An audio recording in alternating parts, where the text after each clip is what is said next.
Kids are back in the classroom, and of course, their safety is top of mind. In the last 2 years, the Adams County Sheriff's Office has added 3 school resource officers. Before, they only had 1. New this morning, one SRO shares the connection he gets to build with the staff in schools.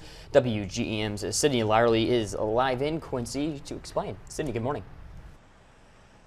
Kyle, good morning. Each school district in Adams County, like Quincy Public Schools and the junior high here, now has its own school resource officer. One of those SROs tells me being able to stick to one district allows him and his coworkers to build stronger connections with the community. With the individuality that comes with having each one of us in the schools, again, comes that greater communication. And I think more information is going to come to us that way, right? Where kids feel like they can say, hey, I have this issue, or hey, I heard this rumor, or I saw this. And with that more information comes our ability to be proactive.